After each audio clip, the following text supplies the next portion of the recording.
আচ্ছা, সম্পদ গড়তে কি আসলেই অনেক টাকার মালিক হতে হয়? আমাদের প্রায় মনে হয় ইনভেস্টিং বা বিনিয়োগ শুরু করতে বিশাল অঙ্কের টাকা লাগে। কিন্তু কি হবে যদি বলি নিজের আর্থিক ভবিষ্যৎ বদলানোর প্রথম ধাপটা ১,০০০ টাকা দিয়েও শুরু করা সম্ভব? চলুন আজ এই ধারণাটাকে একটু ভেঙে সুরে দেখি। একটা ধারণা কিন্তু আমাদের অনেকের মাথায় গেঁথে আছে। বিনিয়োগ মানে বড়লোকদের ব্যাপার, বিশাল টাকার খেলা। আর এই ভাবনাটাই হয়তো অনেকে এই জগৎটা থেকে দূরে সরিয়ে রাখে, তাই না? মনে হয় যেন এটা একটা খাস ক্লাব, যেখানে অল্প পুঁজির কোনো জায়গাই নেই। কিন্তু সত্যিটা হলো এই ধারণাটা একদমই ঠিক না। স্ক্রিনের এই সংখ্যাটা দেখুন তো, ১,০০০। এটাকে শুধু কয়েকটা নোট হিসাবে দেখলে কিন্তু ভুল হবে। বরং এটাকে দেখুন একটা চাবি হিসাবে, একটা সম্ভাবনা হিসাবে। এই ১,০০০ টাকাই হতে পারে ব্যক্তিগত বিনিয়োগের দুনিয়ায় ঢোকার দরজা। এটা ছোট কোনো অঙ্ক নয়, এটা একটা দারুণ শক্তিশালী শুরু। তো কি থাকছে আমাদের আজকের আলোচনায়? আমরা দেখব কিভাবে এই ১,০০০ টাকার প্রশ্নটা আমাদের ভাবনার মোড় ঘুরিয়ে দেয়, ছোট শুরু থেকে কিভাবে বড় সম্ভাবনা তৈরি হতে পারে, বিনিয়োগের কি অপশন আছে, ঝুঁকিগুলোকে কিভাবে বুঝতে হবে, আর প্রথম পদক্ষেপটা কিভাবে নেওয়া যায়। আর শেষে কথা হবে সময়ের শক্তি নিয়ে। আমাদের পুরো আলোচনার মূল কথাটা কিন্তু এটাই। কত টাকা দিয়ে শুরু করা হলো তার থেকেও অনেক বেশি জরুরি হলো যে আদৌ শুরু করা হলো কিনা। কারণ যে কোনো দৌড়ে নামাটাই তো অর্ধেক বিজয়, তাই না?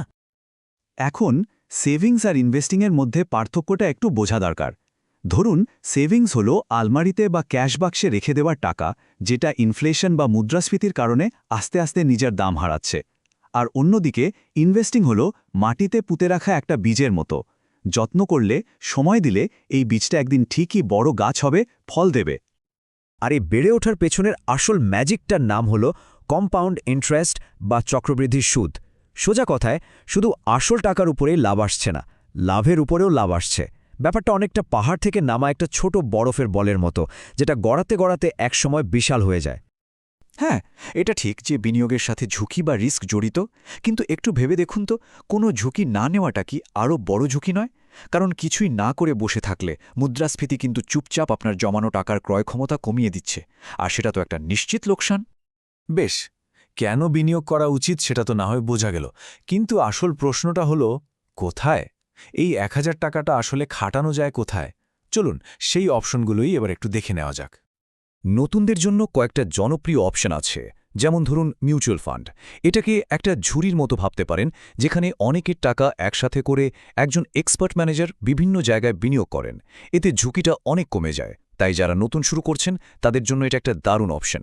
আবার যারা বাজারটা একটু বোঝেন এবং ঝুঁকি নিতে রাজি, তাদের জন্য সরাসরি স্টক মার্কেটে শেয়ার কেনা বেচাও একটা পথ হতে পারে।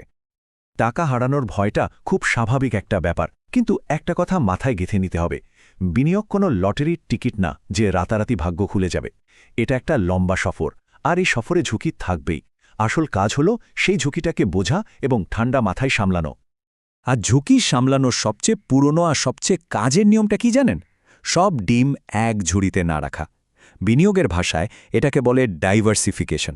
মানে পুরো টাকাটা এক জায়গায় না রেখে কয়েকটা ভাগে বিভিন্ন জায়গায় বিনিয়োগ করা। একটা ডাইভার্সিফাইড বা বৈচিত্র্যময় পোর্টফোলিও দেখতে মোটামুটি এই রকম হতে পারে। মানে কিছু টাকা মিউচুয়াল ফান্ডে, কিছু হয়তো সরাসরি স্টকে, আর কিছু টাকা হয়তো নিরাপদ সঞ্চয় রাখা হলো। এতে লাভটা কি? লাভটা হলো কোনো একটা দিক যদি খারাপও করে, অন্য দিকগুলো সেটা সামলে নিতে সাহায্য করে, আপনার মোট বিনিয়োগে একটা স্থিতিশীলতা দেয়। থিওরি তো অনেক হলো, এবার সরাসরি মাঠে নামার পালা, কি বলেন? আইডিয়াকে বাস্তবে রূপ দেওয়া কিন্তু অতটা কঠিন কিছু না। স্লাইডে যেমনটা বলা আছে, মাত্র 4টে সহজ ধাপে এই যাত্রাটা শুরু করে দেওয়া যায়।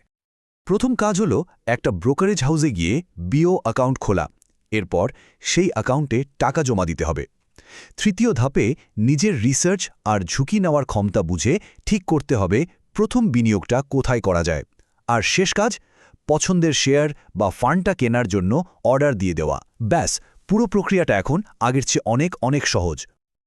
আমরা এখন চলে এসেছি আলোচনার একদম শেষ এবং সম্ভবত সবচেয়ে গুরুত্বপূর্ণ অংশে। বিনিয়োগের দুনিয়ায় টাকা বা জ্ঞানের থেকেও বড় সম্পদ যদি কিছু থাকে, সেটা হলো সময়।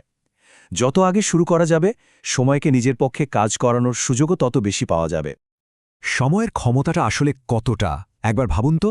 ২০ বছর ধরে ১,০০০ টাকা শুধু জমিয়ে রাখলে যা দাঁড়াবে, আর সেই একই টাকা ঠিক জায়গায় বিনিয়োগ করলে যা দাঁড়াবে, পার্থক্যটা দেখুন, আকাশ আর পাতাল। এটাই হলো চক্রবৃদ্ধি সুদের আসল খেলা, যা সময়ের সাথে সাথে আপনার ছোট বিনিয়োগকে গুণোত্তর হারে বাড়াতে থাকে।